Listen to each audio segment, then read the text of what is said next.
Okay, there's Ray. Do we have to say when we're ready, or are we ready? I think we're ready now, okay. I'd like to call the Budget and Finance Committee meeting of Tuesday, September 27th, 2011 to order. The next item is the approval of the August 18th committee minutes. Move for approval. Second. Any comments? All in favor say aye. Aye. Opposed, no. Item 3 is consideration of changes to the investment policy. You may remember that in July, I believe, or maybe it was at the August meeting, we brought forth the investment policy that we have in place now, that's been around since about 2006, and we gave you copies of that, as well as a new draft of the model investment policy as produced by the National GFOA. And I told you at that time I would bring back to you our version of the existing policy with those changes made in there. And that's the document that you have in your packet. So what we have done is we have updated the existing policy and put in those changes. You have a marked up copy, I believe. I don't think we do. Uh-oh. I think we just have the one sheet. I just had the one sheet, too. Yeah. Well, this should be very easy to adopt. There won't be any controversy over that today. Tell us about that. Well, I'm guessing we should put that We'll have off to till the next share meeting. that with you then. I will go ahead and say they're fairly benign changes. A lot of it You is, said that some of it is before. nomenclature. They've moved some of the sections around. It is a little more detailed, particularly as you get about halfway through it, so we'll get that document out to you. I certainly apologize. I thought we had that in the packet. Okay, so we'll just have that on the next. We'll move that to the next time we meet. Okay.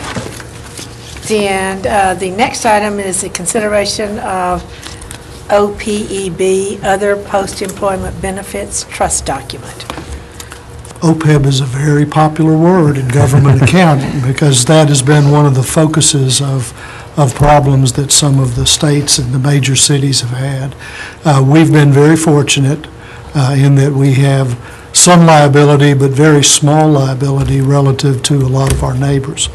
I wanted to bring this back in front of this committee because we did take some action on this long ago. I mean, this is almost, far, far long ago in a galaxy far Right. away. We, as a board, passed a resolution essentially creating a trust for these OPEB liabilities, much like we have created a trust for the pension. And the OPEB liabilities are the non-pension related obligations we have to retirees. Which is basically their Retiree insurance and/or if there are any other kind of benefits other than pension itself. We talked about that bridge insurance policy and program that just a meeting or so ago. That's probably the biggest one to think about here is what that means for those employees that are not yet eligible for federal health programs, but are retirees eligible for the health insurance we can provide. You can think of it as early retiree insurance. It's kind of a transition phase where they're no longer active employees, where the city picks up a substantial portion of the premium, and at age 65, we pay zero of the premium. And this is more or less a transition for those people that retire at 55, 58, 61, and this carries them through that bridge until they get to Medicare, so to speak. This is really how we are going to handle the city's liability for that. And again, if I can just walk you down memory lane, in 2006, in anticipation of a lot of the questions and problems that may come from a large liability, the city voted to go ahead and start a trust. And the instructions were to create the document and get it to the state funding board through the comptroller's office to the state funding board for final approval. We never did that, and there were several reasons why. First of all, there wasn't a model document in the state of Tennessee, so we really started with a integral remainder trust document that we got from ICMA. which was our defined contribution provider. They have trusts very similar to this in other states, and we actually had even flirted with part of that as part of a retiree health insurance, retiree savings account for health insurance as a 401 substitute. But I'm drifting there. We did not really have a document to work with that we felt comfortable with. We knew that Brentwood was doing the same thing, our neighbor to the north, and that they had adopted the trust. They had sent it to the state, and in the process had found a couple of wrinkles that they needed to change. So for that reason, we backed off a little bit. We did go back to the pension committee, and I think included in your packet. I hope this got in your packet. No, you do have a lot of information about this. You have some minutes from pension minutes. committees and this finance committee in 2007, where we discussed some of the issues. And one of the issues, who's going to be the trustee? What is the investment policy going to be the same as the city or the pension or something in between? And we discussed those issues and decided that we would probably still want to go ahead and move forward with the trust. But a couple of things happened in 2008. First of all, the economy fell off the map. But in addition to that, we recognized that the policy that Eric just spoke about was going to sunset in 2011 in a relatively short period of time. And the one thing we didn't want to do was set up a trust with the idea of putting a whole lot of money in it and then not needing it, or, creating the trust and then not funding it on a proper basis. We kind of needed to know where we were going to be before we did this. And there were a couple of other little wrinkles as well. And healthcare reform, Yes, it was and that not was knowing how mentioned that here. would impact what our obligations would be was an uncertainty Right. as well at that It point. wasn't just the economy, it was a lot of sweeping changes A and some lot of sweeping. other areas that would affect this. Right. And let's not forget our own pension, in that we were Yeah, in the middle of that. dramatically underfunded at that point, and because of the economy, it was getting worse. So which do you address first? So for all of those reasons, we put OPEB pretty much on the shelf. I guess we should also mention we haven't been earning any money on any assets that we would have had in there. And anything that we would have been in there would have probably gone down. But we do think now is the time to take another look at this. It's really been 5 years since we started on this. There is a valuable reason for doing this in that the time horizon on OPEB assets is very different from the time horizon that we have on our reserves. If you recall, in our reserve policy, we actually have a certain percentage of that fund balance that we have that's already reserved for OPEB. We've been setting aside the money, even though it's not in a trust yet. And the question now is, do we want to move that money over? Do we want to go ahead and finish the deal? Take the document, get it approved, bring it back to this committee for that purpose, send it to the state funding board, and go ahead and start moving some of those funds from the general fund reserves into the trust. The advantage of that, there's some advantage with the bond rating agencies. I mean, they know that we've got some money set aside in the general fund, but we can spend that if we really, really wanted to. Once it's in the trust, you can't do that. It can only be spent for these retiree health benefits. And because it cannot be spent, we're allowed to do a couple of things. We're allowed to use a higher discount rate to calculate our liability. And we're able to invest it for out to 30 years instead of only as maturity of 4 years out. So there are... Can I ask a question? Sure. Now that we are really changing our, the way that we're going to give benefits to people who retire early, I mean, I'm just saying that as a general rule, how many people are affected by this? And I mean, we said that we were going to have 6 people who might take advantage of the early retirement before this, the aspect of it sunsets. Mm-hmm. But I mean, how many are covered right now, and how many years would they have to stay covered for a health insurance because there's a certain time whenever they're going to reach the age 65, and they're not going to be covered by this, correct? That is absolutely correct. I don't know the exact number, and obviously it fluctuates as people, No, move. but that would be something that we would need to know and need to know how much to, I mean, obviously, we have some of this designated in our fund reserve right now, but I mean, this is not going to keep growing, is it? Because there are not going to be people that are covered, or do I have it wrong? Well, it's not going to grow as fast since we've made the decision to only offer the high deductible plan. You still have people that will be able to retire in that time frame and be in that middle ground between. Okay. Yeah, and so you're still going to have that, but you now only have the one option, which is a less expensive option overall to the city. And so we've limited that liability from that standpoint, but you still are going to have folks that will be eligible. Okay. And we also have the group that, folks that are eligible at 62 and 20 years of service Right. to receive the health insurance benefit. So you've got some, it's not I don't have the exact number in front of me, and we can get it for you. It's not a huge number of people. I guess But I'd say it's 30 to 40 Yeah, that's people that reasonable, are on that insurance program, which is, again, roughly 5% of our population.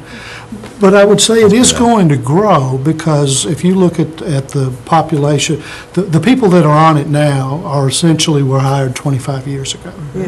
So go back to 85. Everybody that's been hired since 85, which has been a growing and growing number, when they hit 55 or 25 and out, that's when they would become eligible for this option 2 higher deductible program that we have. But just the demographics are going to push up the cost of that. Here's what I would have you keep in mind. It's not necessarily how many there are, it's what is the liability. And every third year, we have our actuary do a calculation of what this is. We did that in 2006, and again, I think in 2008 or 9, and he's doing it again this year. He's given us a preliminary number, and our liability is somewhere between $2 and $3 million. And we have currently in reserves somewhere between 1 and 1.3 million. I forget, Mike, do you know the exact number? It's in the area of $1 million. So we have already partially funded roughly half of that. But we do know, we accept the fact that that number is going to grow. It's like anything else. If you tackle it earlier, it's easier to handle than if you wait around until the number gets too big. But you're saying our liability really goes down, though, because aren't we, as you said, offering the higher deductibles and... But you're offering it to more people. Yeah, your per employee exposure is less than it was with the sunset, but you do have just the sheer numbers Russ has talked about over time that will accumulate. Now you'll have folks drop off as they hit 65, but you're going to have sort A of lot more coming yeah, in. you sort of have a curve of a higher group coming through, depending on how long they stay and how long let's they're here. say, They reach at this eligibility. particular time, a lot of people are not deciding to retire early, and for many reasons, and one of them may be that now that the only insurance that they will have as an option here is the high deductible. So, but again, that could change, but I think at the present time, I doubt that as big a percentage of people will decide to retire early as have in previous times. Well, let me ask you then this question. If our current reserve is about half of what our liability is, how do we take care of that? Well, I think the advice that most cities have been given by financial advisors is, unlike the pension, that you want to be pretty close to 100% funded. You probably, given all the potential changes in healthcare and the offerings that the city might make to employees, this is not something that you want to fund 100%. But you don't want to be 0% either, which is where I'd say 95% of the cities are. It's been our choice, and I'm speaking of, again, our city neighbor to the north, and Franklin to go ahead and tackle this, because it's very good for our relationship with the bond rating people. They like to see this as a topic that's addressed and put aside and gotten out of the way. And that's why when you consider, the state's on negative watch with some of the rating agencies and so on, and that could trickle down to us, any step that we can take to solidify that rating in the eyes of Moody's and Standard & Poor's is probably a good thing. But we're going to have to put the money in, as I see it, either way. If we adhere to our reserve policy, we're going to be putting money away. And that amount's going to be growing as our budget grows, because we've set it as a percentage of. It's just a question, do you want it sitting in this bucket or do you want it sitting in that bucket? And if you put it in the trust, you cannot get it out and use it for other reasons, but you could still spend that money each year. You could withdraw money from that trust each year to pay the city's portion of the health insurance premium for employees. And if we do set up the trust, that's what I recommend we do, is that we look at it each year. At the end of the year, we'll calculate how much that is. We'll withdraw it from the trust, and we'll make a determination in the next year how much we're going to add back in. And that may be determined by where the stock and equity market and fixed income markets are. Again, the advantage of putting it in the trust, in addition to getting favorable treatment in terms of the calculation of the liability, is the investment opportunity. If you give that money to essentially the pension committee to watch over, if you make them the investment committee for that trust as they now serve for the pension, they will be able to get a better return than we can get investing it short term with the rest of our reserves, because we're limited by the state to 4 years. Okay. Okay, We take it and put it in, let them manage that, Correctly. then we might get a better return, you're saying, okay. And we are required to put this, and I see it says irrevocable trust? It is an And- irrevocable trust, just as and the just- pension is an irrevocable trust. So, what, well, okay, yeah, I would get that, yeah. would it still Right. count as our reserve also then?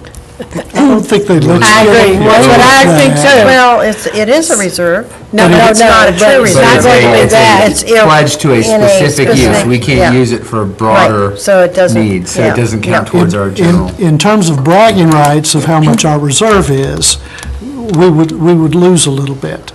But in the eyes of the rating agencies, better. that money actually It'd be looks helpful to better us. sitting in a trust. Yeah, you've taken it out of the big calculation, but you still have reserved it for a Yeah. potential exposure. So you've still And that's what done it's there something that for. helps you manage your exposure and your risks across various areas. You've picked this method to do it, which Yeah. is like Russ said, a very highly Yeah. thought of way to do this Yeah. and to put it aside. We've been praised for having it identified within our reserves. Yeah. This takes it sort of the next step Well- to say, let's put it in an irrevocable trust for this purpose. Isn't this it like purpose only. a household budget, and if you got kids and said, Susie's got to have braces, yeah, I put that money over there in my irrevocable braces trust. It's a little And I like- go, yeah, and I can't- No, it's going to be irrevocable.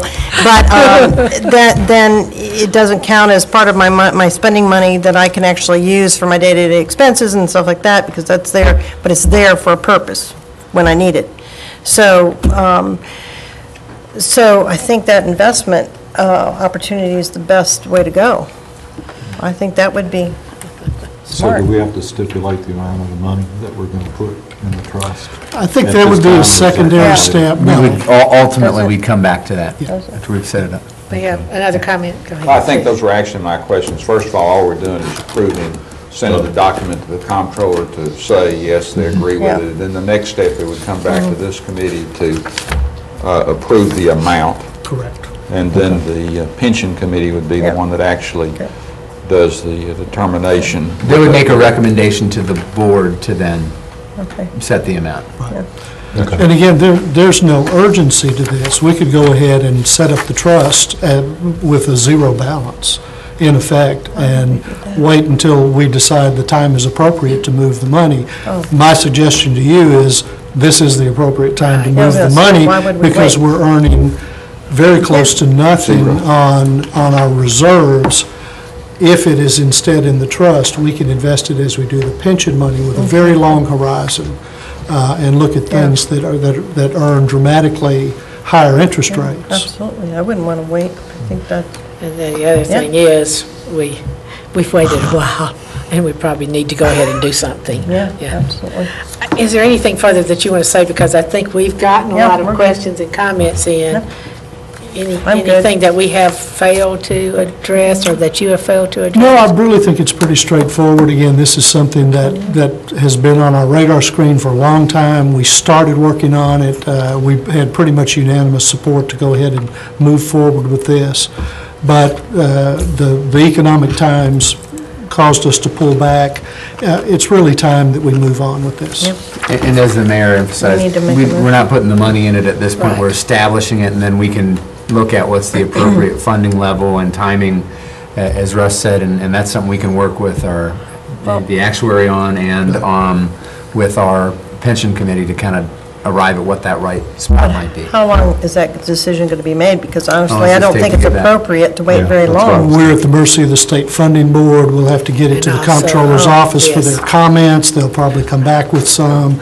We'll So get it's it the in. process, and It's going once to be the November, process- December yeah. is the earliest Okay. we would get it. And in the I wanna meantime, know we've a still date. got over $1 million within our reserves earmarked for this purpose. So it's not like we're flying without any support. Okay. We've got significant dollars towards that obligation already identified within our reserves. But you're saying we're going to go through this process, and then we'll be able, once we continue and go through the process, then we'll be able to fund it?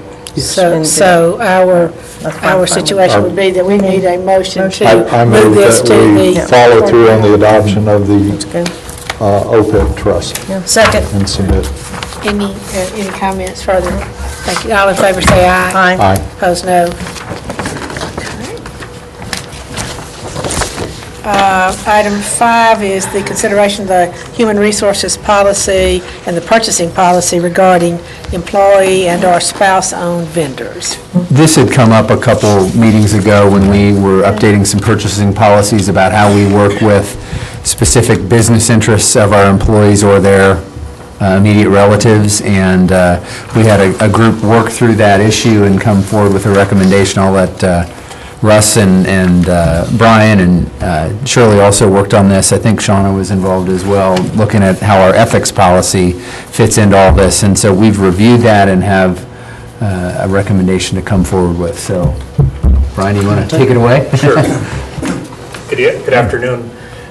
You recall that in July, you had some discussion on this subject in the context of reviewing the new purchasing policy, and in that context, we recommended that we delete some language from the purchasing policy that was apparently inconsistent with what the Human Resources Manual said on the subject of the city doing business with city employees and relatives of city employees.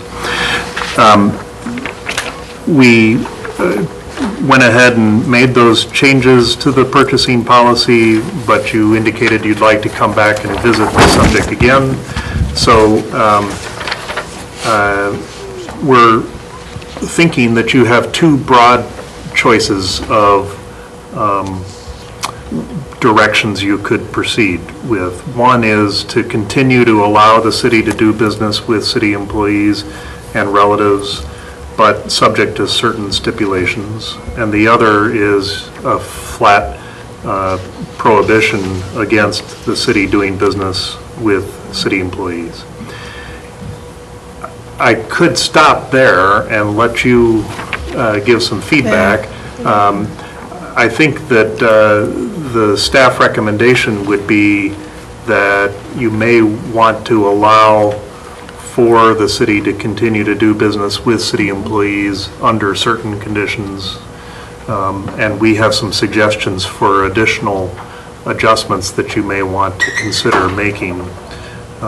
But if you'd like, I'd be glad to just stop. Could we and- stop there and have some conversation? Certainly. I have some comments, but if other people want to get started on it. In thinking about this again, the general rule, I think, would be to prohibit any of these persons associated with the city to conduct business. Could you give me kind of some, not specific situations in our circumstance, but some hypothetical situations where this might be necessary? Because, I mean, it's not like we're 2,000 people and there are only certain persons who provide certain services, and that it could be very limiting if you excluded all relatives of employees. I mean, it seems to me we're so big that we could have any kind of services that we wish, that would be supplied by numerous people, not just a small number that would be associated with employees of the city and our officers. Well, the way I look at it is the city probably doesn't have to do business with the city employees in order for the city's best interests to be met. I think you're quite right that we could find other vendors to do business with, and I think the impact on cost would be minimal or impossible even to measure. I guess the way I'm looking at this is, how do you want the purchasing office to answer the inevitable question that will come? For example, an employee's spouse works for a supply company, and the supply company has a product that a department wants for maybe a promotion. And the spouse of the employee would be the primary contact between the business and the city of Franklin. How does that sit with you? Well, see, that's where I'm realizing that I have a problem. I mean, that's not to say that there would be any abuse of this, but I think the reason that historically the rule is that there's a prohibition is because there's the potential there for abuse, or for, and as I say, and I think most government entities have prohibitions, at least the places that I've worked before have prohibitions. Some of them do.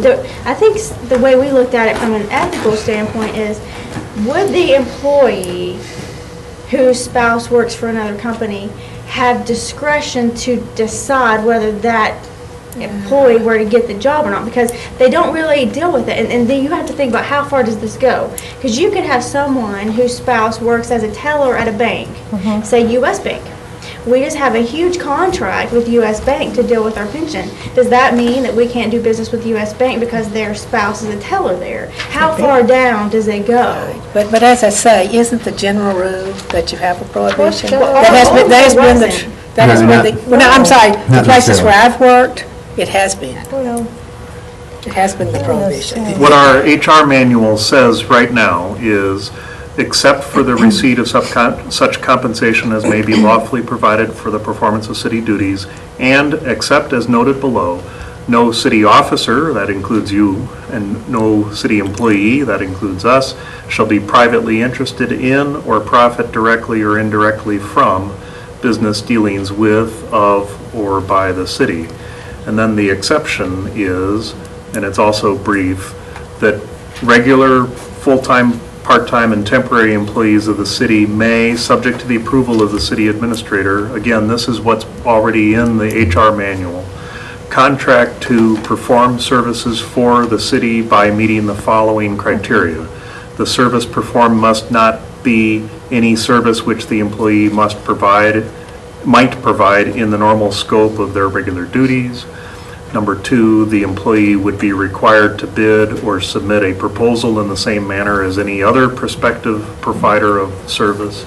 And number three, the service performed must not present a conflict of interest nor a conflict of time with the employee's regular duties. but that's for an employee who wants to do not some relative. sort of That's a whole business different outside of their ballgame. normal business with the city. But let's go back. The teller at Bank of America, or wherever it is not going to get any monetary benefit from this.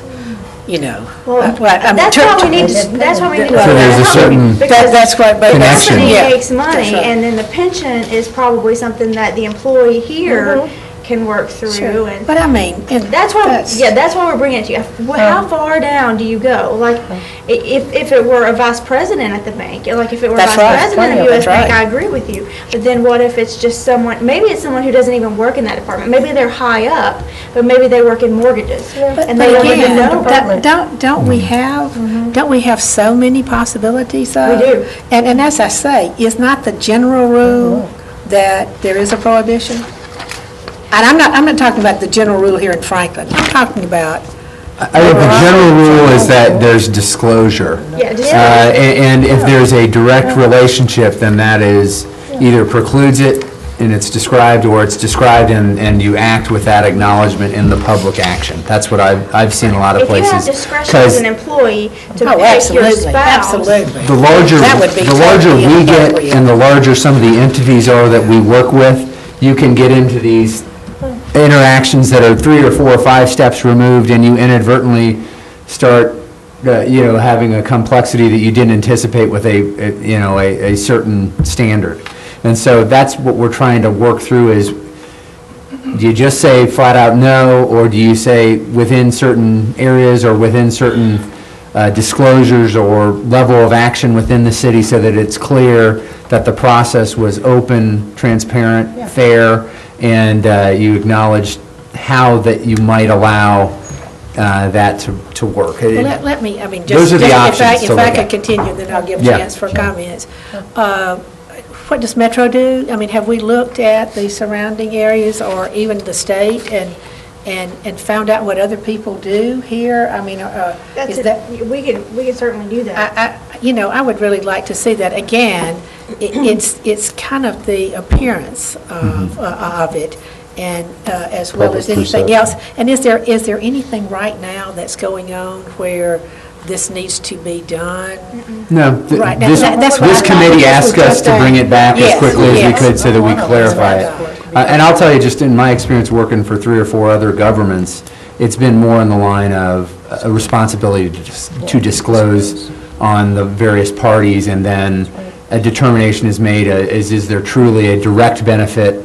It's more of the light of day and putting it out there, and then making a recognition of that, and in some cases withdrawing if there's too much of a direct connection. If there's not, it's acknowledged, it's known, but the process can move forward and you can still make a legitimate award run through a process. But I would really for like to see services. what some other people, as I say, Metro is an easy one there, but there probably could be some others in the area that we could look at, or even the state, and just see kind of what is done here. Again, I can see that there are some fine lines there, maybe, that would be, but if there's not any hurry, that would be my thinking, that we would look to see what some others, that are in our situation are doing. Right now, we would just hope that an employee would disclose on our disclosure form, just like they're doing now for the ethics. The only thing that ethics really involves is whether or not you had some sort of say, really, in getting that job for your spouse or family member. But even so, if there's some sort of, if it's too close, then we would just ask that you disclose it. That's how we're handling it now, and really, we don't have any, this was just something I think you guys talked about. We all see Okay, the so issues, yeah. there's some other I'm one of comments. the ones that brought this Yeah, up a me little bit, too. that I thought we should discuss it, because I take a little different attitude. I believe that it's all in disclosure, and I don't think we should limit people's opportunities to do legitimate businesses or business with the city. We have our processes. They have to follow just like anyone else, bidding processes. They get no reprieve on that. They toe the line. They go through it just like everyone else has to qualify. And I think that we ought to just make sure that we write into it full disclosure. If we find, that, of course, there's always a potential for abuse, but just because there's potential for, or the appearance of, then we just shy away and say no. This isn't Atlanta. We're a much smaller place, but we're not 1,000 people either. But people are intermingled in our community in a great deal in many areas. And I would not want to limit someone's ability to have a contract or do any type of business with the city just because we think it's the appearance of favoritism. No, we have processes. People have to follow those processes, and they have to be qualified. They have to bid whatever the process is on that particular contract or business dealing. So I have faith in our system that we can have good rules and regulations and allow people and not unduly put, stipulations on people not to do business in our town with city and county governments. And my worry is, I see the issue of doing business directly with the city, an employee doing business directly with the city. Yeah. But the slippery slope I see is when you get into spouses, grandchildren, because immediate family is already defined as grandchildren and your grandparents and spouses thereof. And so the issue I have is, so what about people who don't follow the contracts we're entering into? And, maybe someone in another department, say streets department, solid waste, they have no idea who we're doing business with. But they have a spouse that works there, and they don't know that they've inadvertently not disclosed, and maybe they should have told us that. But they had no discretion. But don't the people who are trying to get the contract with the city know that their relative is employed by the city? If it came from some department. We're not that big. Okay, listen, we're not that big. Come on, to say you don't. We do business with so many construction companies and with so many. Yeah, but still, they know where their children that are employed. Yeah, no, they do. But my point is, they may not know that we're entertaining that. They may not follow our agendas to know that. They may have spouses that aren't so far up that they know that. Yeah, they don't have I don't want to follow inadvertently have.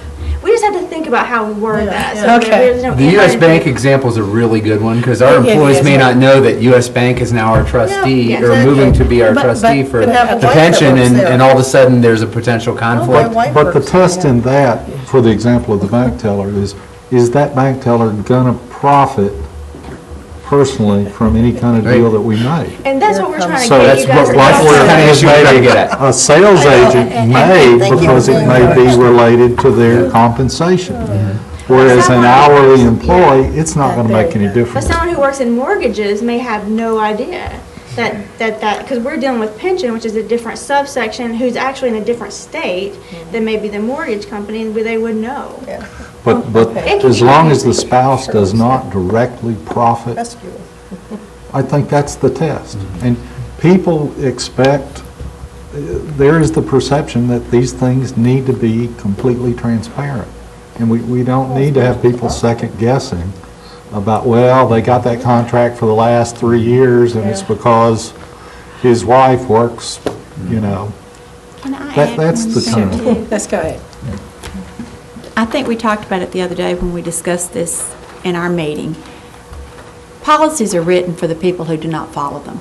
They're not written for the straightforward people that are going to do everything by the book. We wouldn't need them. So just bear in mind, whatever we do on this, somebody will have to police it. One of the easiest ways is to ask the vendor to fill See, it out. those are the people that I That could think. be You part of know, the process. that's part of the process. The other Should thing be. is, let's make sure we don't make it so strict that Yeah. only the ethical people are the ones that are not gonna, not to say that any of our employees are not ethical.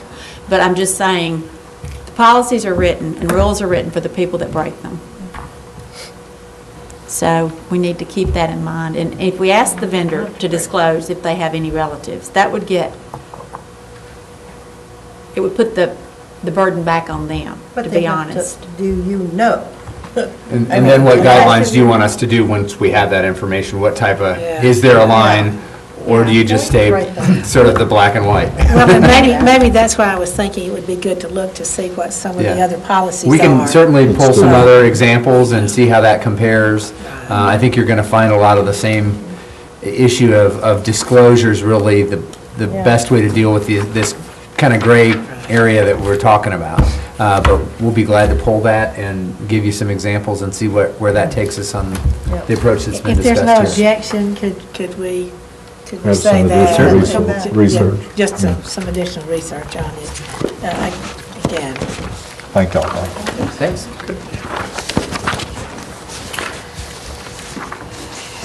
Let's see, okay, number 6 is consideration of business rules for water sewer customers regarding customer classification and billing master meters with local minimums. Thank you. This continues some earlier discussions, and one of the things that you asked for was to be able to better understand the impacts, and asked for a chart, and that's provided in the packet on these ones that might be potentially impacted as a result of proposed changes for customer classification. But to carry that further is that, as we said in one of the beginning conversations, is that we always viewed that some of these would be code changes. They really need to be codified. But some of them really needed to be as part of your just business operating procedures. They're not a policy discussion. They're really more of a, how do we implement what you've told us to do kind of a discussion. And the minimums, the multiple minimums, is a case in point. Whereas it's not said in the codes anywhere, that you have multiple minimums, but it's not said that you don't have multiple minimums. It was a way that was set up, and in my research, one of the things I went back to my predecessor to find out, it's been done for at least 30 years. We just don't, have how it came about. Nothing's been really particularly documented on how we do that, how we apply it, who we apply it to. And as we saw a lot of growth during the last decade and a half, is that we really didn't necessarily follow it. We looked somewhat vertically and really didn't apply it to vertical office buildings, but we did apply it to horizontal buildings. We applied it, we really applied it mostly in our water district, but we really, as we saw when we brought Mallory Valley in-house, is that we didn't have as good a handle on what was being done over there, which is, again, one of the reasons we wanted to bring that in-house, not only for the revenue, for the cost impact, but also for the impact on business knowledge, what's going on with our customers and how are we actually applying our rules. And so what you've got there is a packet that identifies those impacts and also brings it to a point with a particular issue that's come up recently about multiple minimums and what we're doing or not doing and how we're applying that across the city. And that packet there provides you some information about what we are doing. So with that, I would Want to hit your highlights, Robert? entertain questions. No, I'm just saying, give us kind of the quick. Well, what we're looking at is that our classification, both for water, for sewer, for trash, for stormwater, in all cases, they say we've got customers who are residents or residential customers or commercial customers. Mm-hmm. We've got inside the city and outside the city for our water and sewer programs. So what happens is, but we've got different definitions between the different codes, and we've not got a real good handle and definition in the water and sewer programs on how we define a residential and sewer customer. So what this would do is to define a residential customer, and therefore all others would be non-residential, and then we could apply our rules consistently that way. And that residential customer would be defined as a customer who has a property that's defined by the assessor as a residential property and who is served by a single meter, which really says that fundamentally all of our homes are going to be residential properties and with a single meter. Things that are not in that category are things like apartment complexes, which are commercial endeavors, certain condominiums served by a master meter, that are individually owned, but they're served through a master meter, which limits your abilities on what you can do and how you serve those, and we recognize that. So these would fall under non-residential rules, and Becky would end up contracting with that HOA property management firm, just as we're doing today, to be able to provide services for those particular customers. Yes, ma'am. Do we know if we have any residential, quote, what the assessor would term residential in our city, with our city limits of where we serve with our Franklin Water, that are under master meters versus single meter? Yes, sub-meter? and that's in, yes, ma'am. And those Other than Yeah, apartments, that's and things like applicable. that? Condos are that, and that's shown in the chart, the condos chart, where if you look down through there, is that reading across, and that's on the condo page. If you read across there, it says that it's in our water district, and the water is served by a master meter, that's shown down at the bottom on that page, and that it has different trash service and stormwater. But an example would be General's Retreat. Those are individually owned condos, but are served by a master meter. Yeah, if I may jump in a little bit as we work through this, and you can see that the time and effort staff, particularly Steve, is putting into it, is that what we're trying to do is build upon certain things, and capturing 98% of the properties within the city with the definitions, and then carrying it to the next step as far as waste collection, stormwater, is what we're trying to accomplish and get it back on track. And this definition of residential and non-residential is the foundation for doing that. Is it going to be 100%? No, but based on the research that Steve primarily has done, it's going to capture 98% of what we have, and then we can build on that to go forward. And I think while it's very challenging to anticipate how it applies to particular properties, long-term, as we go through this step-by-step, it'll become increasingly clearer. Question, if a resident has a separate meter for landscaping, does that then mean he's not considered a residential?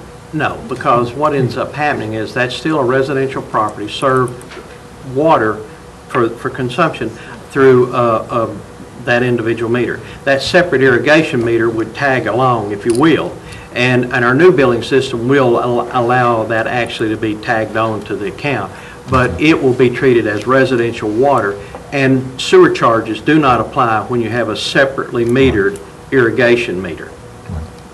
Say that again? What did you say? They don't? Go ahead. Sewer charges, wastewater charges do not apply if you have a separately metered water delivery point. Right. So if we could say the master meter, except for General's Retreat, all the rest of these are really old developments, right? Yes, ma'am. That's the only new one? That's the Yes, master? in our water district. I'm speaking only of City of Franklin supplied water. Yes, because ma'am. we've got these others over here. But this would apply, what we're proposing is an application to whether it's any water district where we're providing the billing provisions for that, which is everybody but Mill Crofton now, currently. But there's still many others in here that also have individual contracts too. The master contract really is just these mainly older, except General's Retreat, and then a few down here on, did you say these were Mill Crofton? I'm sorry, I'm not. Primarily Mallory Valley. Mallory, yeah. Yes, ma'am, that's on the what one you that were says saying. 2 of 2, they're primarily Mallory. Right. You're really talking about the master meter applications, is where this is the primary impact. Okay, so, and then when we're talking about how much they're charged though, what is that difference, if you just want to say that kind of The quickly? difference is really very small, and the reason is that when taken hand in hand with the multiples concept, what ends up happening is today, our base rate differential is only a few dollars on an in between whether it's a residential customer or a commercial customer. And the consumption values are exactly the same. So it really is no difference on the water when whether you, in that large of a component, given the dollar volume Right, exactly, involved. It's a exactly. very small number. You're only talking a couple of $3. But then whenever we apply this to the other things besides water, is there going to be an effect there? There are some that would be impacted, but it would really be somewhat small in the large scheme of things. And one of the biggest things is the stormwater discussion, which is a whole separate thing and needs to be, again, why this is important, because it allows us to do surveys on our stormwater applicability as well. So the dollar values, as far as the individual dollars, you can see on the chart, what I've said is that some of these rates would go from a certain unit rate to a certain ERU rate. We don't know what that impervious surface area is on every one at this time. And for tonight, what we're really trying to hone in on is the definition of residential versus Right, non-residential. And also, I think, cleaning up the practice of multiple minimums, Right, which right. is, you've got that's the a building that has maybe 5 suites in it. And do we charge them 5 minimum bills each month, or do we charge them 1? And we have an inconsistency there. I'd like maybe Steve talk a little bit Okay, about the let's talk multiple about that minimums. then. Because I think that's something that we've looked at, that there really is, we're in this no man's land of the code doesn't actually really permit multiple minimum, or master what you're meters, saying, but it's they not in exist. there, yeah. Yeah, but they exist. So how do we deal with the ones that do exist? And the practice of multiple minimums have been out there, but it's not necessarily as clearly supported in the code either. So, And I think, as Eric was saying, is that particularly, I think what we've seen is that as some vacancies have occurred, and some water usage has dropped, we've seen some of those minimum thresholds that before were not an issue that have now elevated themselves to a point of concern in certain customers. The other thing that we've done is we've basically changed our rate structure. We've elevated our minimum threshold points over the last couple of years. So that's made that minimum impact much more. So speaking to this one, if you've got someone who has a strip center, they got 5 units in it. They say, I've got 5 units, and we deliver it with water through a certain meter size based on that load, and we've done the calculations through the engineering side that said this is how much water should be doing and how much meter size that's going to be, and this is what you do. Well, we would end up billing them the minimums times 5. So the minimum 5,000 gallons, and it's $10, would be a $50 plus, and then the sewer and all of this going. Well, what happens if they have a couple of tenants move out, they have some vacancies, they have low water usage, and suddenly they're getting some very high bills on their water and sewer charges, which are driven by the fact is that we've got this multiple minimums concept, rather than just the water that's delivered to that point. But, and as you say, that's not what happens on the vertical, the high rises. They really don't work that way at the present time. And correct? again, when we brought Mallory Valley in and we started looking at what we had in there, and that's really where the bulk of our commercial sector is that we discovered that what Mallory bills on a meter size, water volume kind of arrangement. Most utilities and really in the commercial sector look at that water and build their minimums around meter sizes or their demand, the capacity that they're putting on the system. And that's a separate discussion that others can take on how you establish your minimum thresholds. But we approached it through this multiple minimum concept, and as we've developed and as we've grown, as you know, walls get knocked down, walls get added, it doesn't make a lot of sense to say, well, we'll add minimums or deduct minimums, and just administratively keeping up with that is a chore. It's an opportunity for us. Well, so we might lose a little money in terms of not doing the minimum bill for every entity there, but it would work better. It would simplify your Simplify, relationship with your let's say it this customer. way. And it is hard to track how many units are in a certain building at a certain time.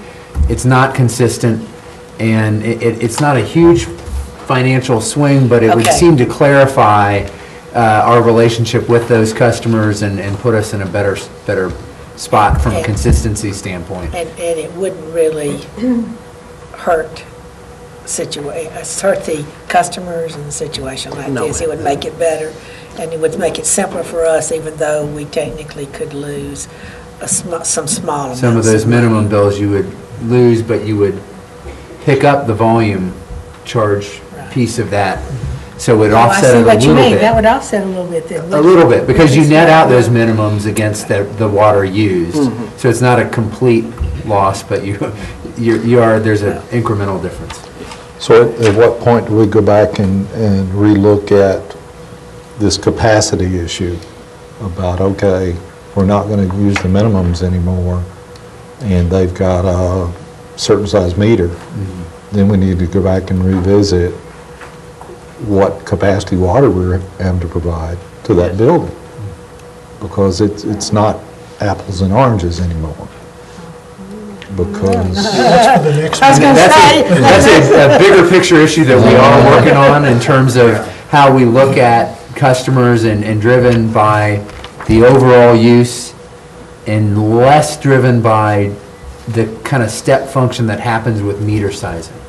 And so we're taking a close look at that and trying to look at more of a uniform kind of unit basis as opposed to just that meter basis that pushes sometimes people into getting meters that are smaller than they need or overpaying for a meter that's larger than they need. You know, that, how you match that up with more of the true use of I'm just thinking of, entity. you know, if somebody, it's a smaller meter and we're paying this minimum, and this other person that has a huge meter that is paying the same minimum, there's inequity there that we're going to have to correct. And that's more on the front end of the kind of the fees they pay when they purchase that meter and get on the system, as opposed to what happens on the consumption side. Because we don't have, Go ahead, Russ, because Well, I was going to say. 20 years later, that already factored out. We're ready to start another another leg of the rate study. And Vernon hit it right on the nose. These are the building blocks, what we're talking about tonight. We need to get our definitions right, and we need to make a decision if we're going to continue multiple meters. If we can decide on that, then we'll move on to the next layer of decisions that we make. Okay. And we'd like to get those made so that when we have the rate study, that can be taken into consideration in how we set those. And the rate study people may come back to us and say, we do need different minimums based on the size of the meter. But before we can get there, we've got to build these. The questions, Ann and Mike, that you asked are forthcoming. And for sure, they're going to be a little bit deeper than this definition. But they're there, and they're going to follow up this conversation. And again, we want to do it in steps because there has been inconsistencies for a number of years. But going forward as a community, if we can get it right now, we can forecast what our costs are for delivery of service and rates. And hopefully, we can explain that in a logical way. So, thank you. Stormwater may be, if you're saying that there's not a problem with sewer, stormwater may wind up being the difficulty, but right now, we're just talking about kind of doing away with multiple minimums, and then the defining our residential, and then everything else is non-residential. Yeah, basically. That is- Very good. Yes. Perfect. We tried to keep we it a should make narrow that question, easy. 2 questions for today. That's right. Okay. So do we need to say that we adopt the residential customer definition and move that to the Well, I vote think tonight? we'll actually have to amend the code for that, right? Yes. Yeah, That's we'll have to the kind do of some thing- other work Shall on we it. move these to the the board of mayor and alderman then? Give us the green light to go ahead. Oh, okay. and- Give Start you the green modifying the light. Want to do code. that and then bring it to Create the an work session? ordinance to get these Yeah, definitions. given the in fact that place. it's going to be an ordinance and it's going to be a little different form than this, I'd suggest we bring it to a work session to Okay. just take everybody through it. That's my Yeah, gut, it but it's up to doesn't- you how you want to direct I it. agree. This is a beginning, so we can make it. Yeah, but it doesn't have to be done and then brought back to this committee again. It goes to work session, right? I would say based on this direction, let's bring it to a work Yeah, I session. think so. Okay. I don't think it should- Agreed. If you're okay with that. Yeah. So is that then our, Yeah. do we Yes. need to say? We how- move that you Yeah. take this issue to work session. After you've done more work on it? After we put it in the kind of form we need to put it in. Format, second. Okay, any further discussion? All in favor, say aye. Aye. Opposed, no. Thank you. And item 7 is our acknowledgement of an engagement letter with Bassberry Sims for the bond council. You know, someone on one of the earlier topics mentioned transparency and disclosure. Well, There it is. welcome to transparency and disclosure, because the state requirements now require that we bring to you as the finance committee the information about our engagement letter with our bond counsel before we enter into this refunding. And this was the most appropriate time for us to get this in front of you. And it is pretty thorough. I think it tells you everything that we require from them. And it also includes on the back as an addendum what we require from all of our outside legal counsel. And that's when you have a lot of free time to read things. That's worth a good read, because we do have that for all of our outside counsel. But this is pretty straightforward. It really just says what the bond counsel is doing for us. They have done an excellent job over the years, and we are planning to close that issue on Thursday morning. Okay, so we just need to acknowledge, we don't really do it. No action. Okay. We acknowledge we got it. And then item 8 would be the monthly reports, which are for information only. Anybody want to highlight anything? Good Sales sales tax tax was up. numbers, Yep, that's good. conference center's doing well. Conference center is Yes, good. it was, Still wasn't in it? the- Very good. Quite good. And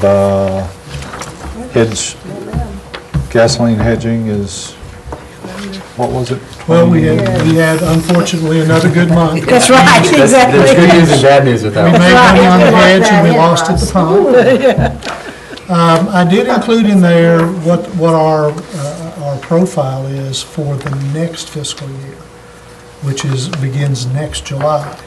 And we have only been able to lock in one contract at the rate that we proposed. And we're very nervous about these rates as they are, but we're beginning to get equally nervous by the fact that we're not even getting close to those lower rates that we want to ladder in. So just word of caution, we may not have much of a hedge for the fiscal year beginning next July, simply because we're reluctant to lock in at the rates where they are, where the futures market are in now. Remember, that's not spot prices, those are future prices for the 12 months beginning 10 months from now. So that's always the difficulty in doing this, is because you're looking so far out. Because when we booked $1.80 for gas, we were more nervous than we are now. And it ended up working in our favor pretty dramatically, but Unfortunately, in a way. despite the fact that oil is down, gasoline and diesel have not come down. I Not mean, nearly not as nearly as much. much. So it does tell you that you can't just use oil as a proxy. I mean, you really have to think about all of the transportation and refining and all of the other things. If you remember the gentleman that came and spoke to us at the work session that night and just talked about the long-term utilization, even in a pretty bad economy in Europe hanging on by the thread, consumption is only down 2 or 3%. So it's a little nerve-wracking, but what we're looking for in that fuel hedging is price stability for budgeting purposes. Yeah. I mean, we want to lock in a price that we feel comfortable, that we can live with, no matter whether it goes up or down. So, any other comments about that? Yeah. Is there a motion to adjourn this meeting? Move to adjourn. All in favor, say aye. We know the November date yet? We have not set that. It's I assume I that, think it's the 17th. yeah, it would be that, typically that Thursday before. It's the third Thursday because it's the week before Thanksgiving. But wait just a minute. You're gonna need The to- planning commission meets on the third Thursday In November. November. Yeah, because y'all was linked up. Yeah. So you may want to make We need to look at that, suggestions. and we're gonna have to, yeah. We'll have to reconstitute the committee anyway, and the That's right. first Oh, meeting in that's November, right. That's so. right. And if you wish, we can do a joint November, December. I mean, if we need to push it down. Those in a way, aren't there? But These joint meetings aren't bad. You guys more than make up for it in Budget time. February, March, and That's April, true. when you have the longer departmental meetings. This committee gets extra stars when they get. We get to do, yeah. Stars or stars? Scars. Extra stars.